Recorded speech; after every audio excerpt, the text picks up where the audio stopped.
and welcome to How Humans Heal. I'm Dr. Donnie Wilson, and in this episode, I'm looking forward to introducing you to Dr. Jenn Simmons. She is a breast surgeon who turned into an integrative oncologist. So now she specializes in helping women to identify breast cancer early and prevent breast cancer from happening in the first place. And she has opened new innovative breast imaging centers and is preparing to open more of them to help women in this effort to reduce breast cancer nationwide and even worldwide. Thank you so much for joining us today here at Jenn. I'm absolutely delighted to be here.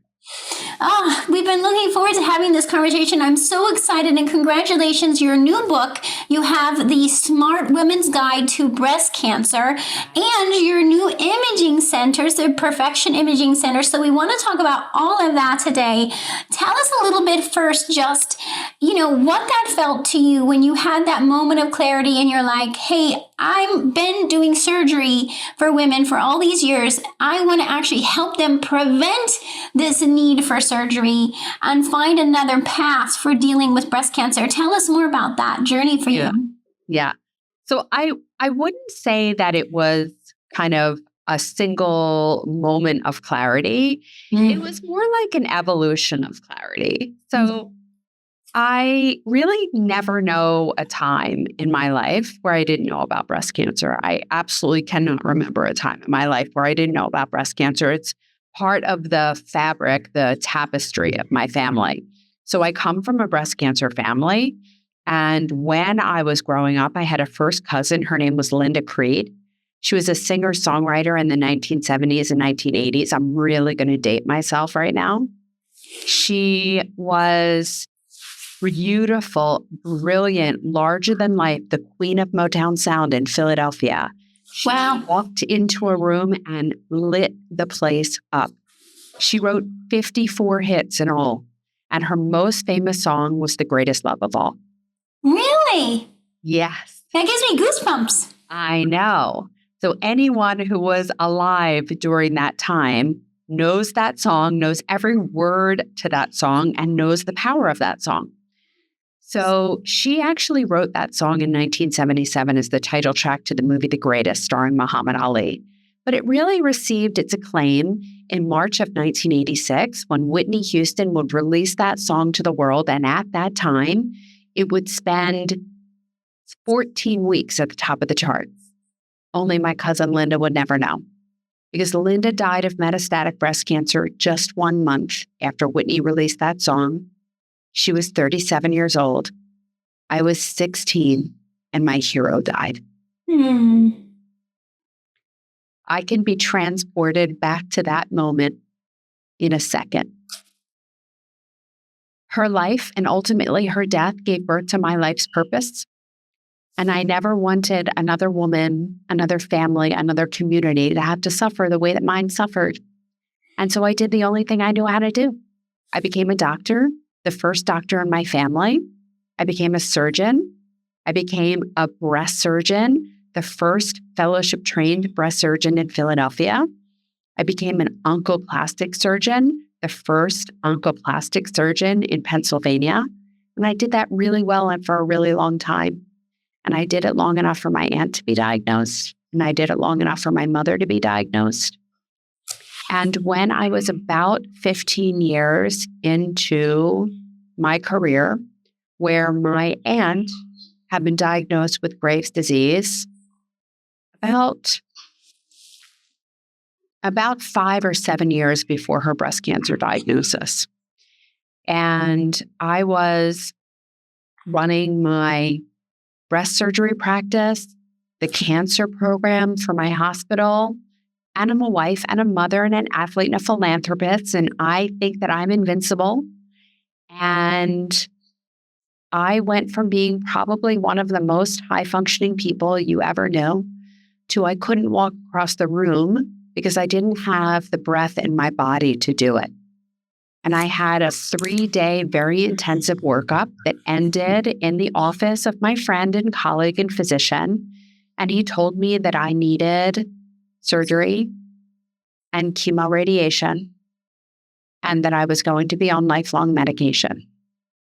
And despite the fact that these are words that I said all day, every day to women without hesitation or reservation, when these words are coming at you, I assure you, they have a different meaning and they have different impact.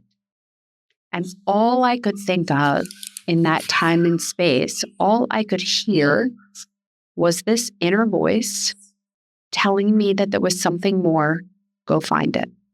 Now, I knew that this was the gold standard. I knew that this was what I had advised women to do all day, every day for 15, 16, 17 years.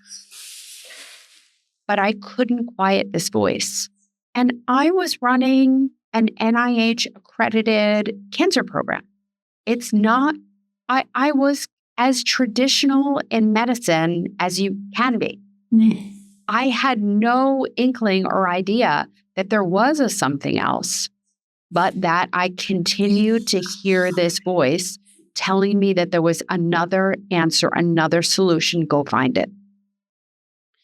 So very early on in this quest, I decided that I needed to learn more about nutrition because as a conventionally trained physician, and I went to one of the finest medical schools in the United States, but as a conventionally trained physician, there is almost no education around nutrition.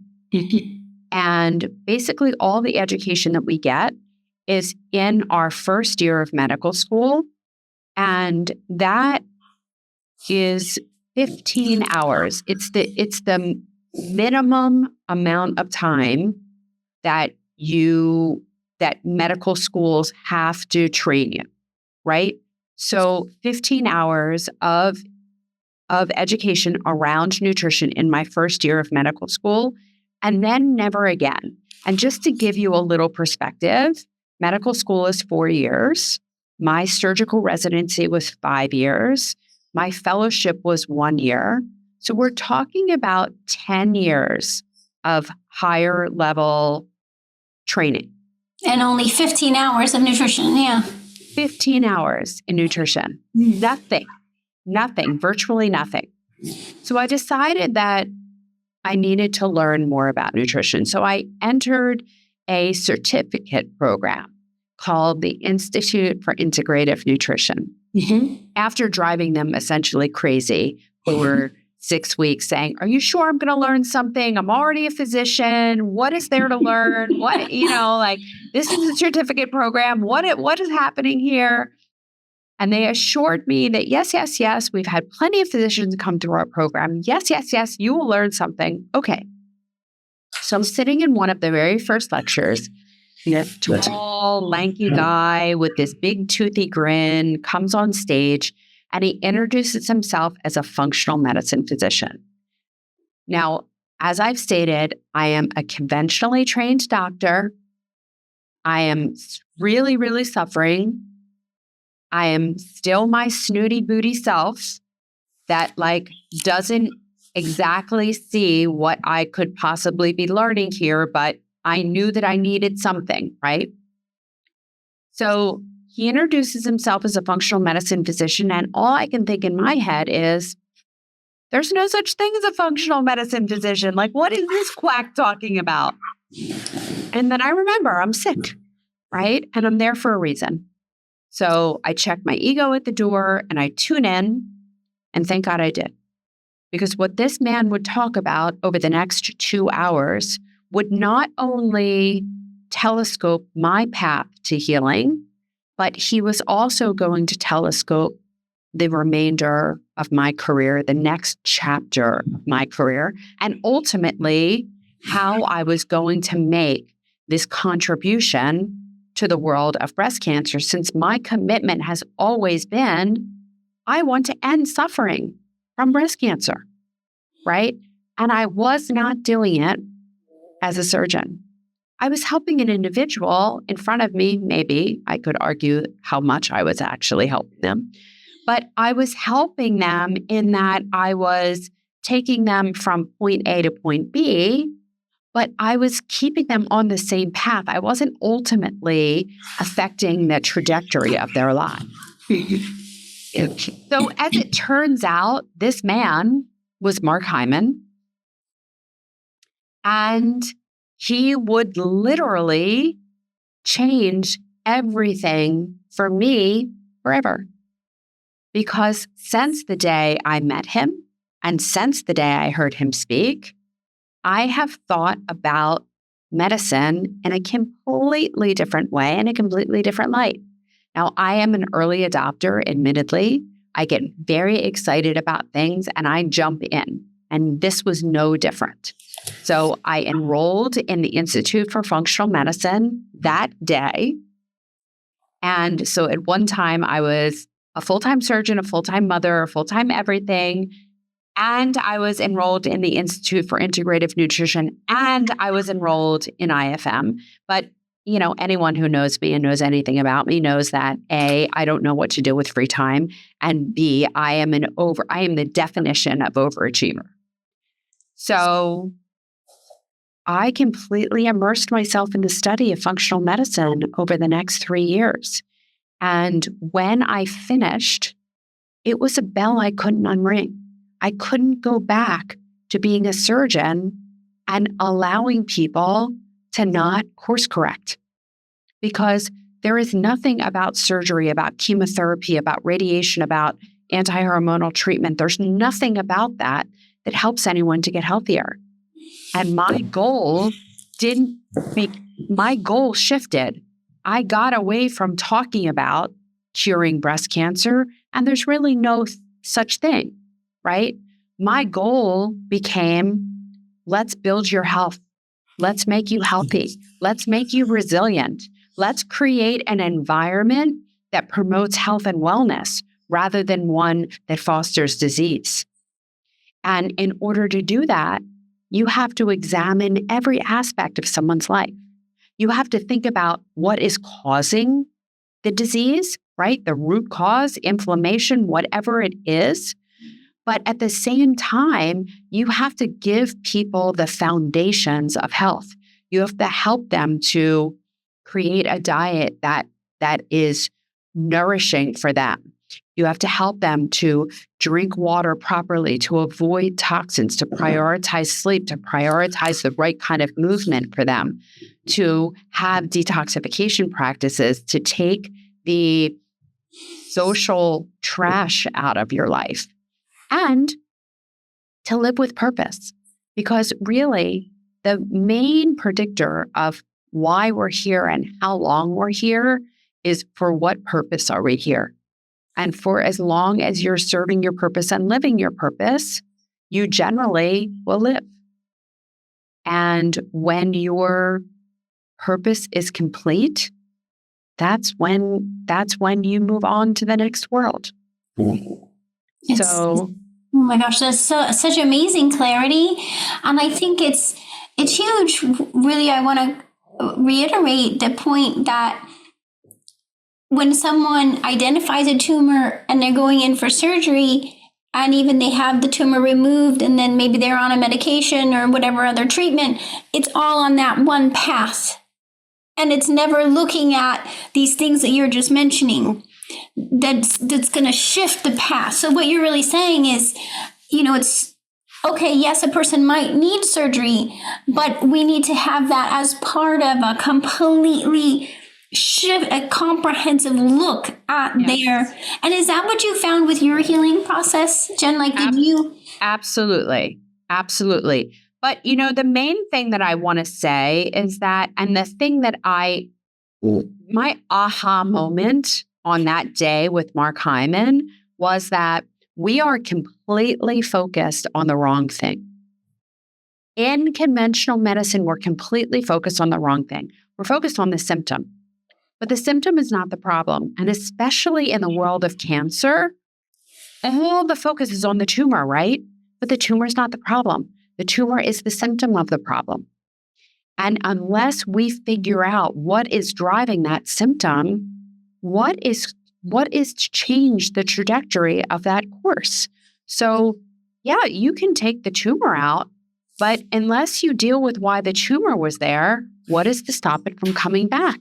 Or What is to, if that's just a function of time, what is to stop the next manifestation of that inflammation? Because that's really what we're dealing with, right? So most women, interestingly enough, who get breast cancer don't die of breast cancer. Most women who get breast cancer die of heart disease. And that's because, well, it's twofold. It's the same thing at the core, right? If you never deal with the inflammation, then you're just going to get the next manifestation of disease, which is heart disease. And also, almost all of the treatments for breast cancer cause heart disease.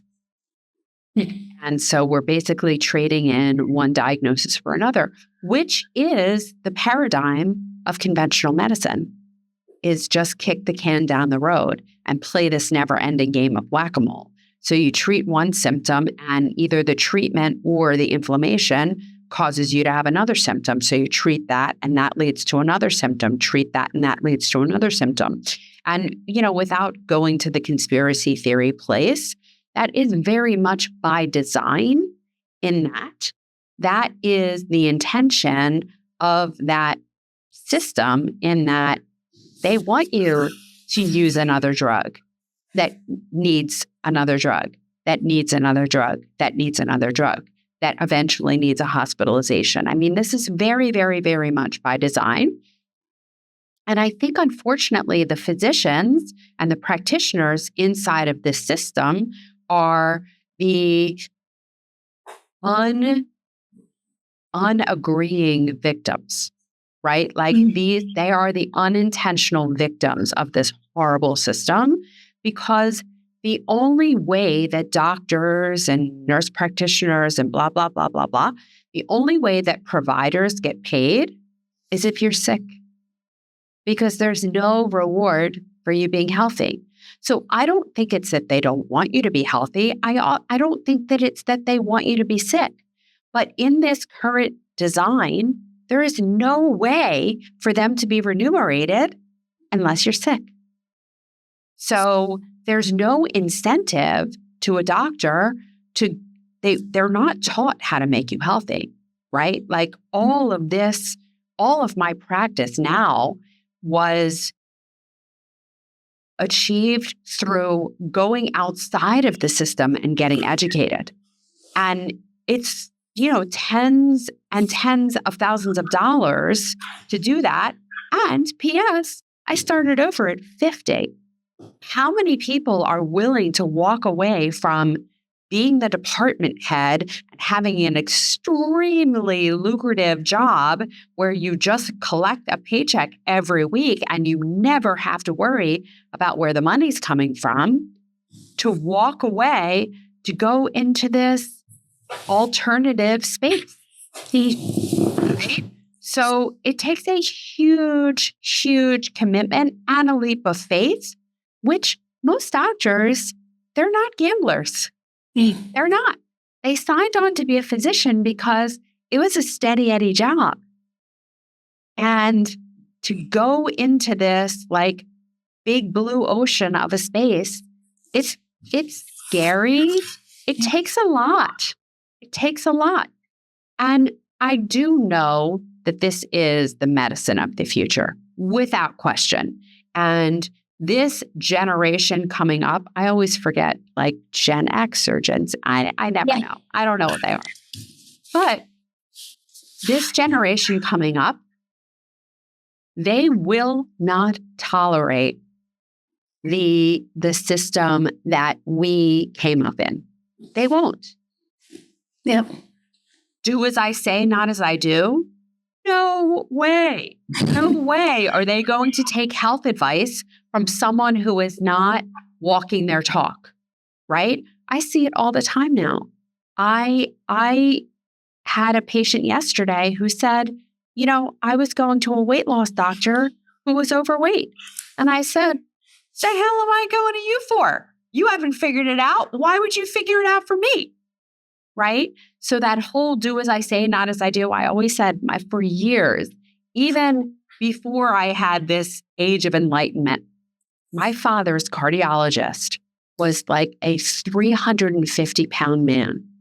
And I would say to my father, Dad, how can you take advice from him?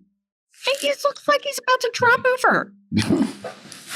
So Yeah. this generation will not take advice from you, will not take the do as I say, not as I do advice. And they also really want to know the why, right? Like if you're going to tell me to do something, I want to know why. And there's no answers in that antiquated system. There just aren't. No, and I think people are starting, really, like you're saying, really starting to see that, and starting to say, hey, wait a minute. Yeah, is this practitioner walking the talk, and are they willing to talk to me and be a partner in my healthcare? And for people to, thank you so much for kind of pulling back the veil and saying, here's what's really going on in that system, because I think people are picking up on a dissonance, right? Like being confused. Why is my practitioner not talking about nutrition? Or why is my doctor not answering my questions? And you're saying to us, here's why they're not answering questions or providing this, because it's not part of that system. And for people to stand back and realize, wow, if I want to change my health and my future, I'm going to have to take it into my own hands, just the way you did as a physician. Say, I'm taking my health into my own hands and figuring out a different way. And it is going to be an investment.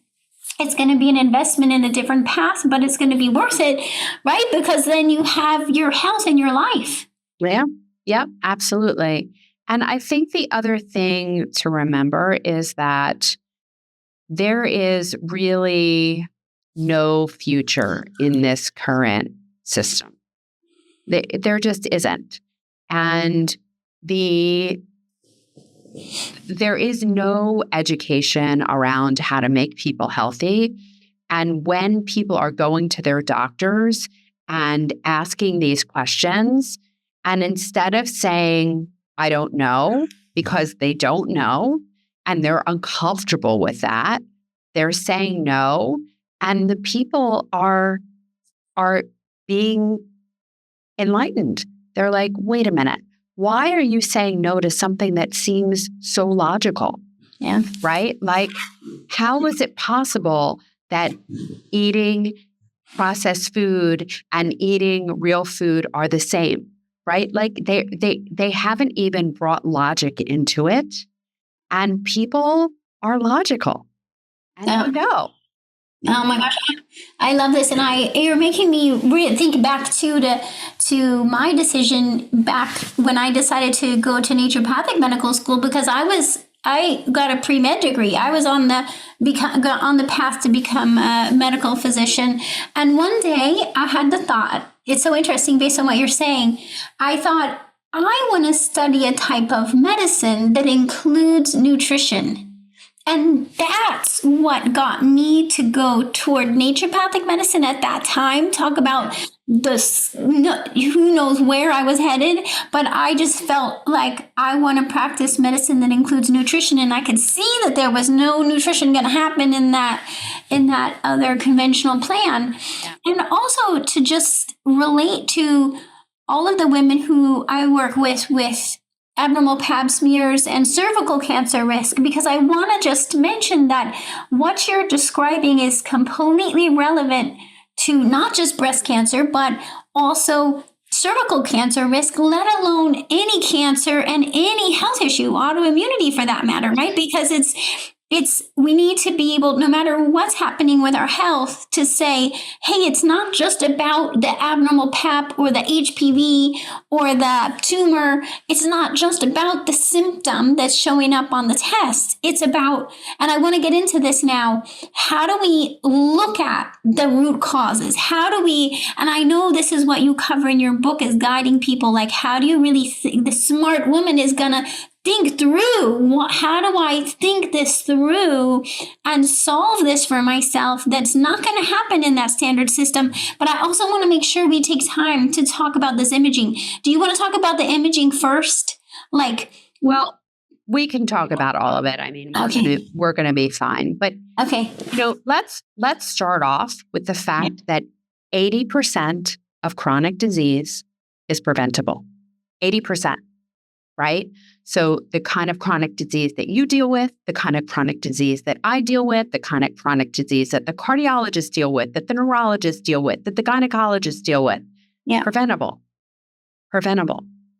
And the reason why it's preventable is because, at least in the case of breast cancer, dementia, cardiovascular disease, these are both environmental diseases and metabolic diseases, of which, for the most part, we can control our environment and we can control our metabolic health through what we eat, drink, breathe, and put around us, put in, on, and around us. We have that control. Yeah. Can we control age? No, of course we can't. Can we control viral exposures? No, of course we can't. But those things are small in comparison to the things that we can control. And I think it's important to mention that if you have an intact, healthy immune system, those viruses are not going to matter. Those viruses only matter when your immune system is challenged. And why are our immune system challenged? Because of fake food, because of dirty air, because of dirty water, because of lack of sleep, because of lack of movement, all things that we can control. Absolutely. Right? Absolutely. So you asked about the causes of breast cancer, and these are the things that I tell people about to think about. And this is all that I talk about in my book. Here, I'll just, for the people that are looking and in addition to listening, it's The Smart Woman's Guide to Breast Cancer. It's available on Amazon. And quite frankly, it is a Bible for every woman. And every single woman that reads my book says this is not just for women with breast cancer. This is something that is necessary for every single woman to read. I may put out the same book with, like, take out the pathology report explanation and just say, like, the breast owner's guide or something like that, because it's really necessary reading for everyone. I love it. Yeah. So the thing, but I'm already, like, started my second book. So yeah, I think that will have to be, like, third down the line. So the causes of breast cancer, things that I think about, and again, we spoke about breast cancer is an environmental disease and it's a metabolic disease. So now I'm thinking about what has adverse effects on your environment and on your metabolic health. So chronic inflammation from the diet, whether that be a diet that is processed, a diet that is chemical laden, a diet that is just the wrong diet for you, whatever it is, chronic inflammation from your diet.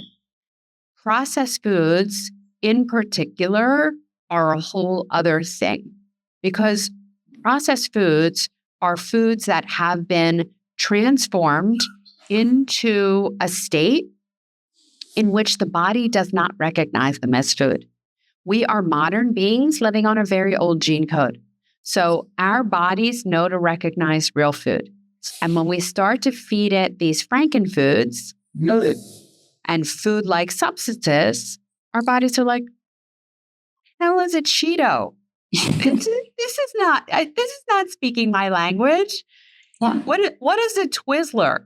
So, like, I'm not talking about should you be paleo or should you be carnivore or no. The answer to carnivore is no. Or should you be vegan? Or I'm not even talking about that.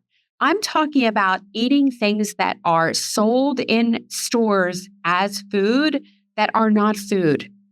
They are not food. So, and your body, when it encounters these things that are laden with yellow dye and red dye, because that's how you make Cheetos, right? These are very dangerous substances that will a little bit kill you? No. But will constant exposure over time kill you? Yes. Yes, it will. Sedentary lifestyle is another thing that is hard for people to understand why it's a problem. And I'm going to try to break it down a little bit.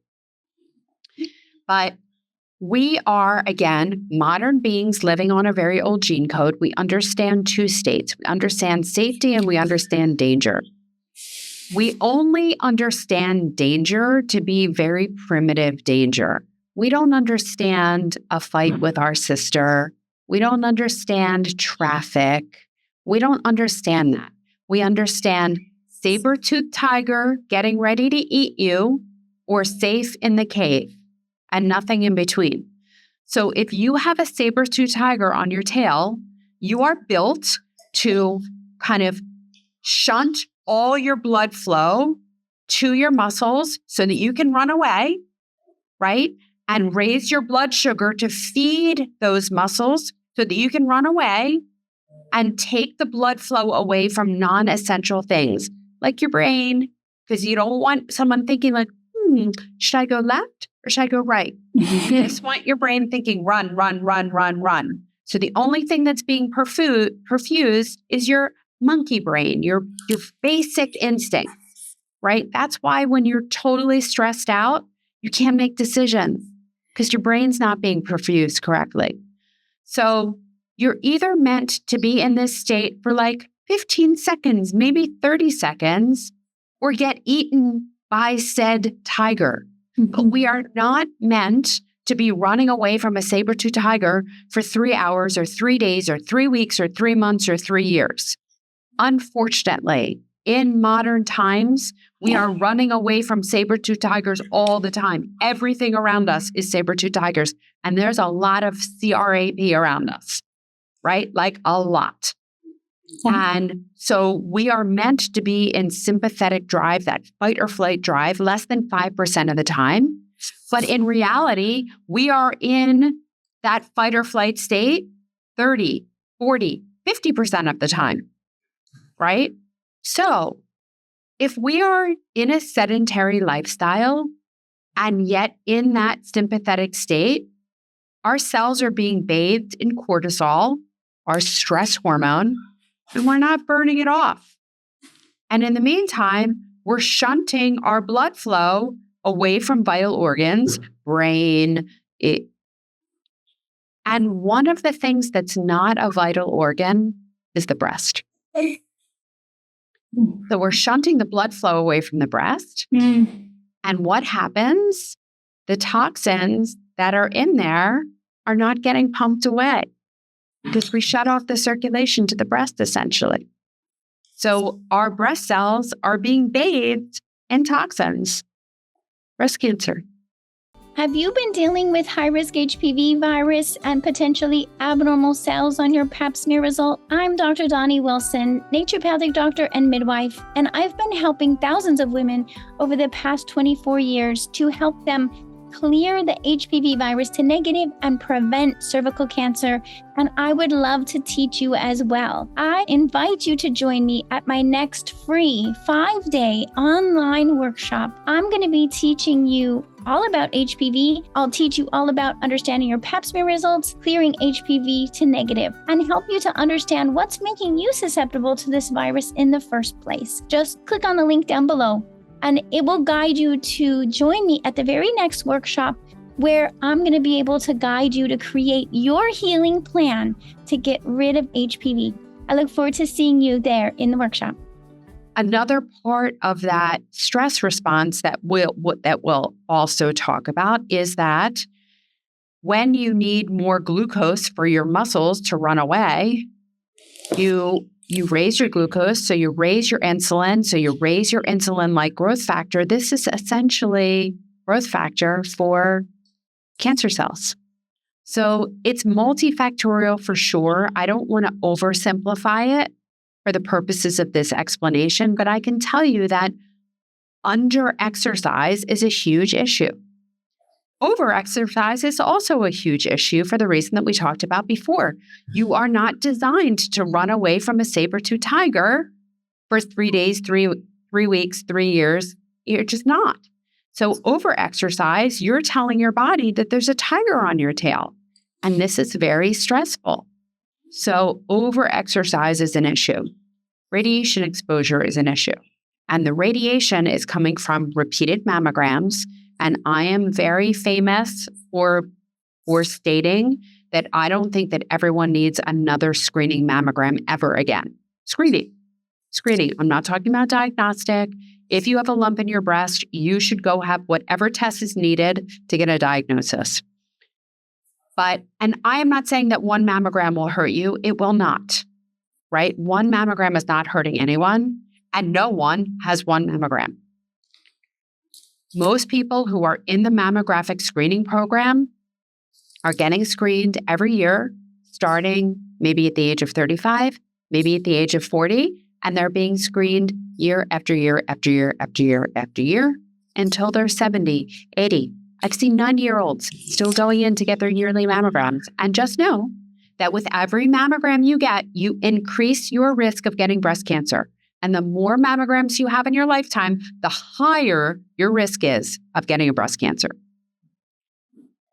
The other radiation exposures, X-rays, radiation in childhood, this has a significant impact on you.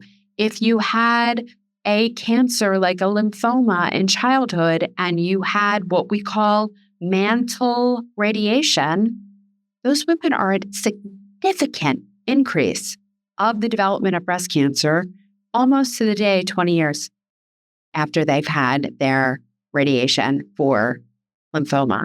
So radiation is very damaging.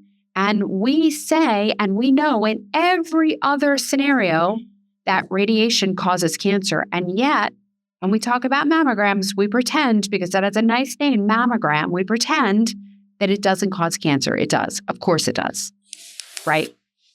Then chronic diseases like obesity and diabetes and thyroid disease and celiac and inflammatory bowel disease and MS, these are all chronic inflammatory states that will eventually end up leading to a breast cancer diagnosis if we don't intervene in them, right?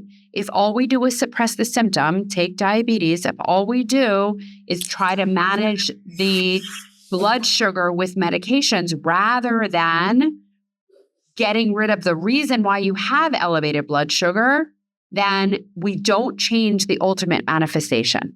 Those people will go on to develop breast cancer. Chronic infections, viruses, fungus, mold, Lyme, parasites, bacteria, all of that, with the caveat that they are only a problem if your immune system is not intact. An intact immune system should be able to deal with these. But again, because we are so immune challenged, because of the way we live our lives now, they end up being an issue. Heavy metals in your drinking water, in dental amalgams, in food, in cosmetics.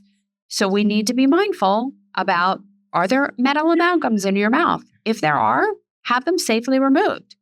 What is in your drinking water? Check it out on the Environmental Working Group, ewg.org. Are you eating food that is laden with heavy metals? I think there was a report not too long ago about dark chocolate and the heavy metal load in dark chocolate. Not all dark chocolate, some dark chocolate. And then we think about cosmetics. There are a lot of commercially available cosmetic lines that still use heavy metals in their product development. So we have to be mindful of that and use safe brands. Chemical exposures, pesticides, herbicides, fungicides, preservatives, they are all highly inflammatory and have xenoestrogen properties, toxic estrogen properties. Chronic antibiotic use. Antibiotics are xenoestrogens. Chronic dental infections, people who are walking around unknowingly with these chronic dental infections. And if you've ever had a root canal, that is a dead tooth. You're walking around with a dead tooth. And more than likely, there is an infection there. Even if you don't feel it, even if it's subclinical, there's almost certainly an infection there. Good. Frequent toxin exposure. Alcohol has been in the news again. And this time correctly. Because for many years, at least when I came up, we were talking about how a glass of red wine is good for the heart. And now we know. And we have known for many, many years, but the alcohol industry did a really, really good job of convincing people otherwise. And because it was so normalized and so socially acceptable, people did not heed the warnings. But here they are. The bottom line is that alcohol is a known carcinogen. It knowingly causes cancer and knowingly causes like 8 kinds of cancer, breast cancer being one of them. Okay. Smoking. People generally associate smoking with lung cancer, but it's a risk for breast cancer as well. And for cervical cancer. And for cervical cancer and for most cancers, right? Because it is a chronic inflammatory state, right? You are introducing a toxin into your body. I don't know how many cigarettes people smoke a day, 20? I don't know. Whatever it is. That's how many times a day you are introducing a toxin into your body, and it overwhelms your body's ability to clear it. We all have an allopathic load that we are able to deal with. And when we exceed that is when we have dysfunction. And so, some people exceeded at 30, 40, 50, 60. We're all different. We're all different in our ability to detoxify, and we're all different in the amount of exposures that we have on a daily, weekly, monthly basis. But you're always better off putting less in, right? Like everyone benefits from less toxins. Why push the limit, right? Yeah, and we do. exactly. We think, I don't feel, or we kind of ignore, even people feel like they have a hangover or whatever from alcohol, and they just kind of like keep on doing it. And so we kind of like ignore the signals from our bodies if it's giving us signals, and we look at someone else and we say, but that person doesn't have health issues, but they likely do. They're just not noticing it or telling you about it. That's exactly right. And we have normalized feeling awful, right? Like we've normalized being tired. We've normalized gaining weight. We've normalized not being able to do what we used to do. We've normalized not sleeping. We've normalized. This is aging. Yes. We have normalized all these things because conventional doctors don't know what to do about them. They don't know how to help you. They're not trained. And they don't know how to say, I don't know. So they say it's normal. Right? It's just common. It's just common. That's the problem. That's right. It's just common. It's not normal. But most America is not healthy, right? Less than 10% of Americans have ideal metabolic health. Less than 10%. These are terrible, terrible statistics. And yet we've normalized it, right? And we tell people that you can be overweight and healthy. Not true. Not true. Sorry. I'm sorry. Sorry, not sorry. Right? Don't shoot the messenger. Yeah. Chronic constipation is another one of those toxic load issues, because one of the major ways that we clear toxins from our body is releasing them in our stool. And especially when we talk about the detoxification of estrogen, we break estrogen down into byproducts, and then we get rid of those byproducts in our stool.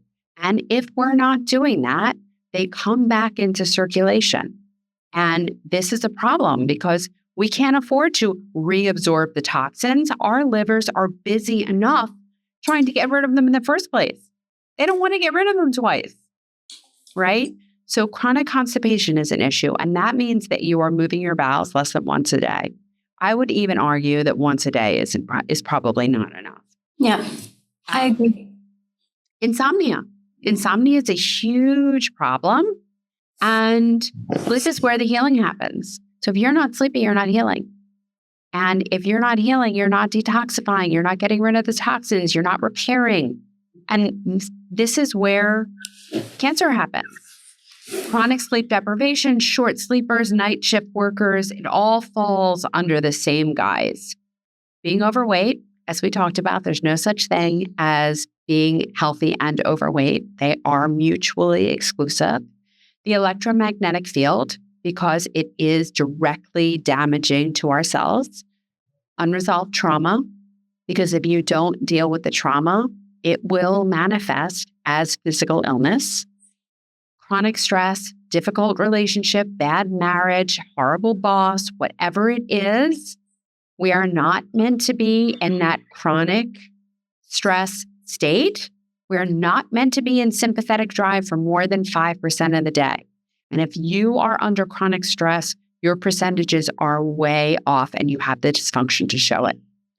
And that includes being a caregiver to a sick parent or a spouse or a partner or, God forbid, a child, right? Like these are all things that are happening.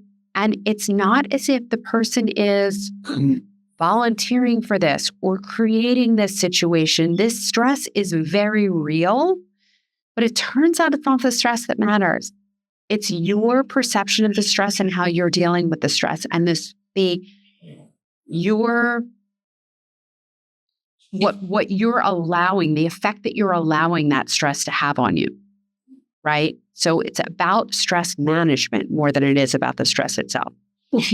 And, the stressors are there: divorce, job loss, unwanted move, job change. Like all of these things are major, major, major stressors. And we have to have really good tools to safely, effectively, healthfully deal with the stress, because alcohol and pills, and that's unhealthy. Those are just working against you in other ways. I know that's the thing. We end up feeling stressed and then we go toward, I'm just going to drink alcohol or I'm going to take a pill that sedates me or anxiety. But it's not actually, that's not the same thing as helping your body to recover from the stress. I'm so glad you're bringing this up because it's one of my favorite topics is how stress affects us and really thinking this through and saying, hey, wait a minute, because it can feel, in what you're describing, a lot of times women feel like I'm stuck.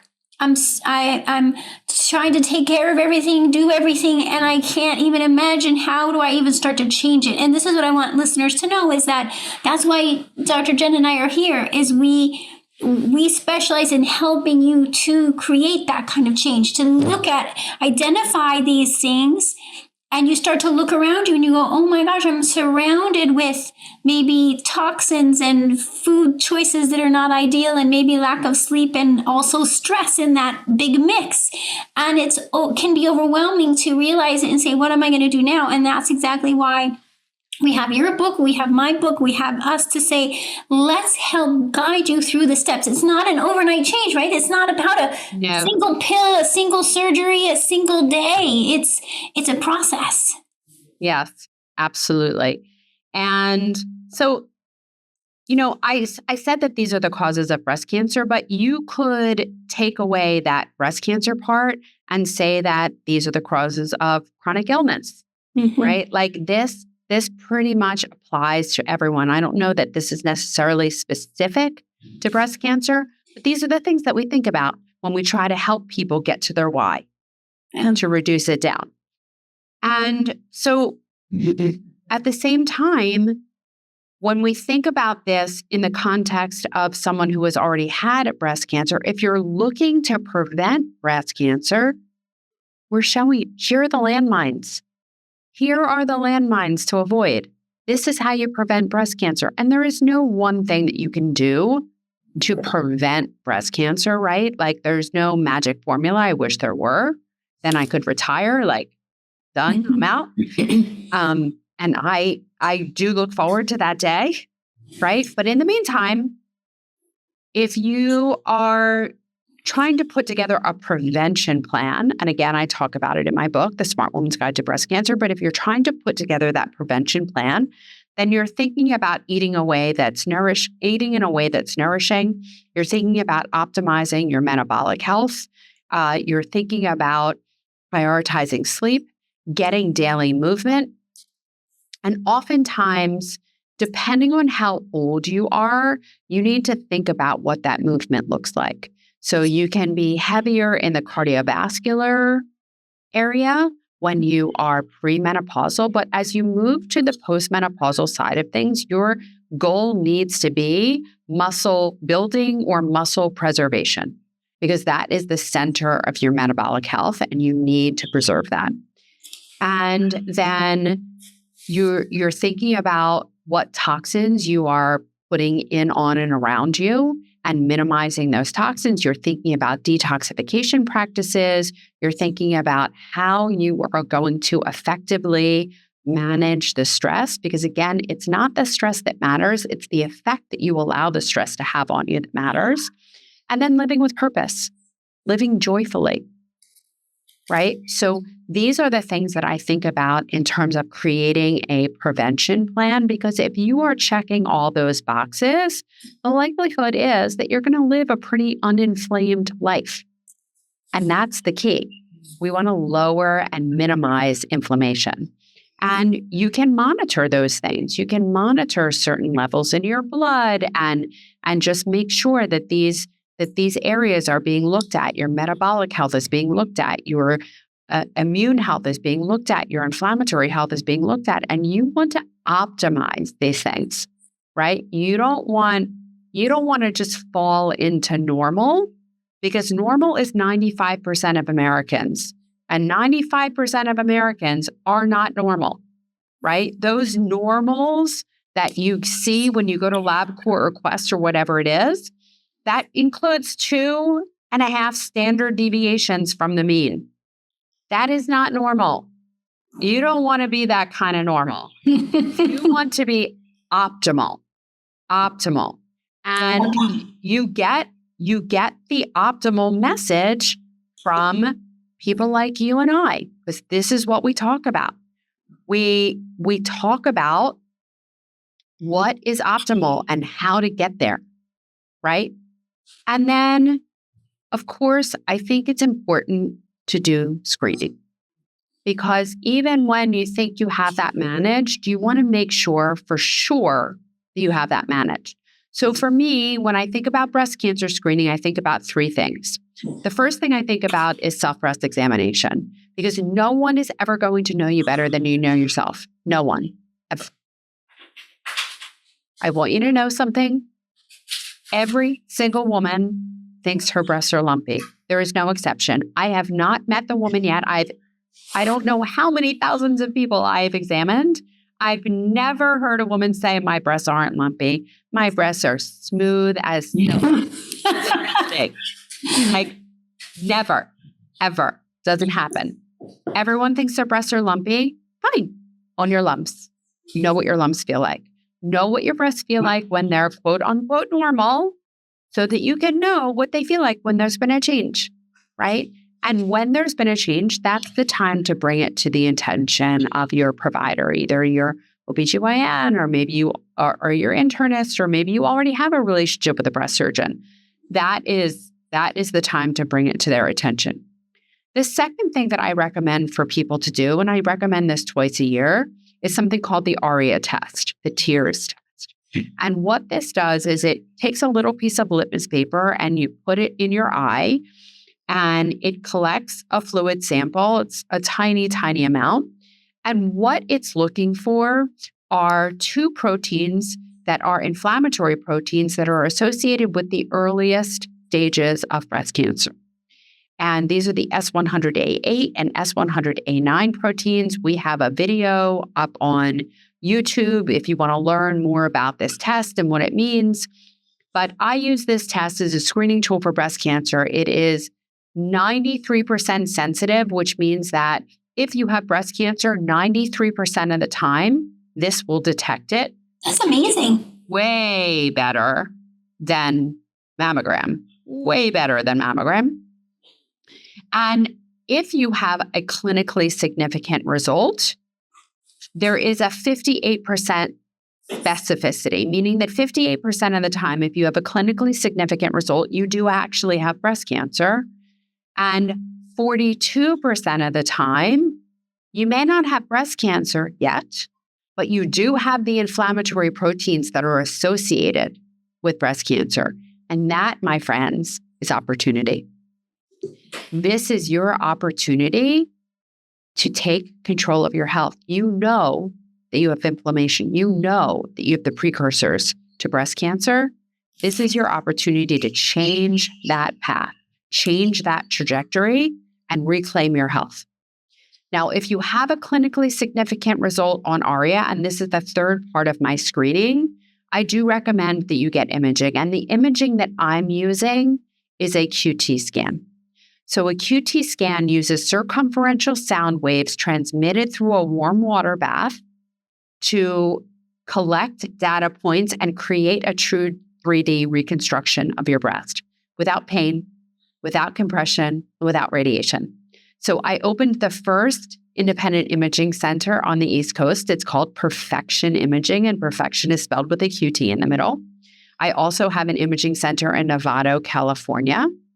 And there we are screening for breast cancer using the Auria test and also using QT. So very much belt and suspenders.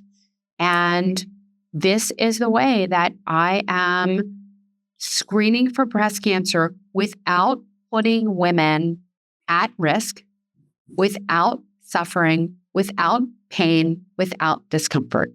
So in what is like a spa experience where you're in a room with dimmed down lights on a comfortable table with your breast in a warm water bath, you get screened for breast cancer. And this will forever change how we screen for breast cancer. Forever. And I feel very strongly that we should not be using a test to screen for breast cancer that causes breast cancer. And I also feel very strongly that we need to create an experience for women that they're not going to avoid, because breast cancer is scary enough. And we have to take the trauma out of breast cancer screening, and this is how to do it. I love it. I am going to open up 50 of these centers in the next 5 years. And in 2025, there will be many, many announcements about said centers. But for now, I have 2. And I want to make sure ultimately that everyone who wants access to this technology gets access to this technology. I love that. That's my screening paragraph. Oh, thank you so much for sharing that with us, because, that's very likely that's way different than what you would have said 10 years ago. And now you're not going to do the same thing you used to say. You're like, this is the new recommendation from Dr. Jenn Simmons in terms of here's how to screen without increasing your risk. I love how you're saying that.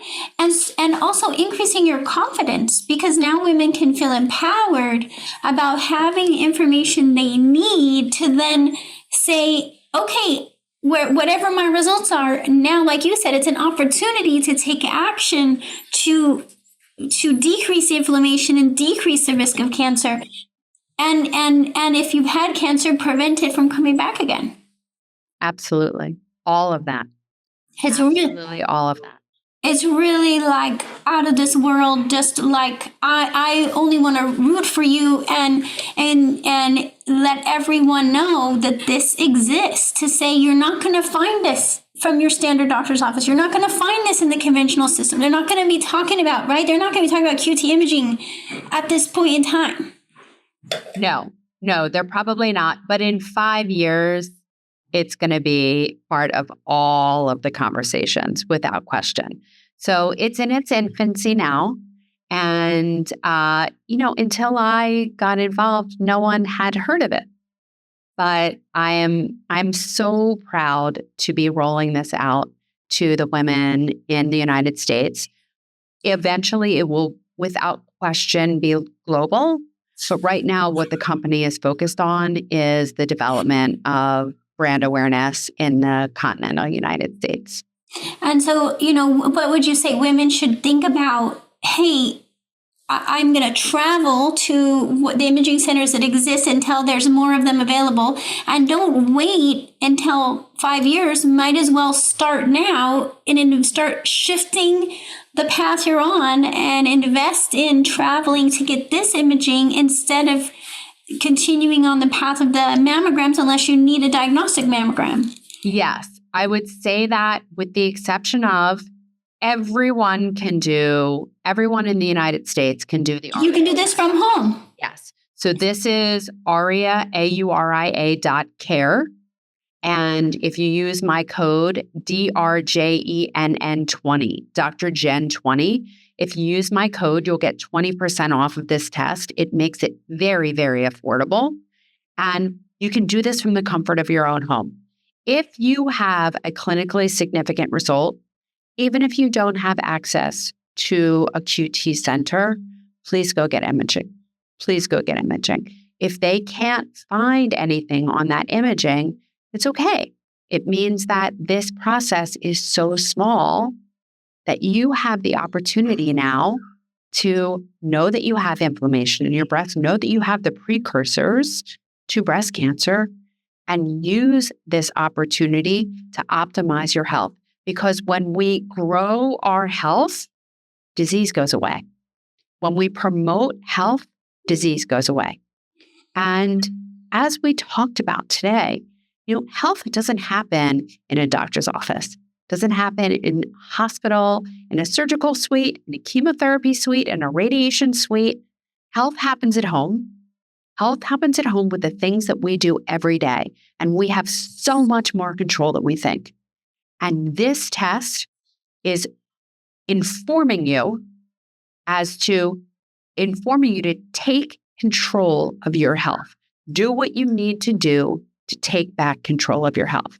We do not have to be victims of our environment. We can be in control of our environment. I love it. Thank you so much for everything you've shared today, Dr. Jenn. I so appreciate it. I'm so glad that we are having this conversation and sharing it with everyone.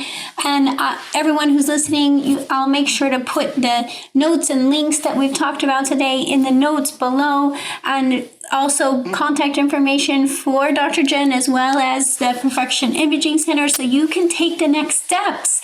Like we're saying, we want you to be able to take this information and make this your moment to pivot and take charge of your health. Is there anything else you wanted to share, Dr. Jenn? If you want to follow me, I actually have my own podcast. It's called Keeping Abreast with Dr. Jenn, and you just can get that anywhere that you get your podcasts. My medical practice is called Real Health MD. So anyone with a breast cancer diagnosis who's looking for some help along that path, please reach out to us at Real Health MD. My centers are called Perfection Imaging, so perfectionimaging.com, and perfection is spelled with a QT in the center. And my book, of course, is called Smart Woman's Guide to Breast Cancer. Anyone who wants to follow me on social media, I am talking about all of these things all of the time. So I'm at Dr. Jenn Simmons, and my Jenn has 2 N's. Thank you so much. And I'm so glad we got to do this today. Thank you again. And I look forward to staying in touch and talking to you again soon. Me too. Thank you so much for having me. This was wonderful. You're welcome. Thank you for everything you're doing. And thanks everyone for joining us today. Be sure to subscribe and follow for more videos from me and at How Humans Heal. I'll talk to you soon. Thanks for listening to How Humans Heal. If you liked this episode, leave a rating and a review. And for more resources, visit drdonnie.com.